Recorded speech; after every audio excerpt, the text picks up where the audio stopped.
জন্মদিনের দিন মা বাড়িতে আমিষ রান্না করতে দেয় না, তাই অনুষ্ঠানটা পরের দিনই করা হয়েছিল।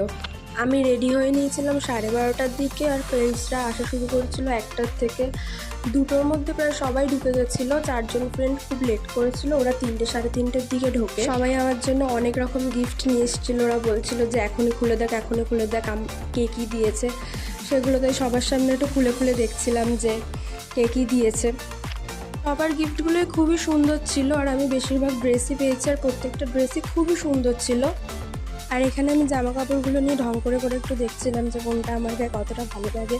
সব ড্রেসগুলোই ভীষণ সুন্দর ছিল। আর আমি একটা ব্যাগও পেয়েছিলাম, আর একটা কফি কাপও পেয়েছিলাম।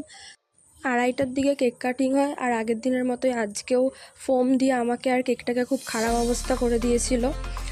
বিকালের দিকে ঘরে থাকতে ভালো লাগছিল না, তাই জন্য সব বন্ধুরা মিলে চলে গেছিলাম সামনের একটা ক্যাফেতে। গিয়ে খুবই আড্ডা মেরেছি সবাই মিলে, খুব মজার। মিনি ব্লগটা এই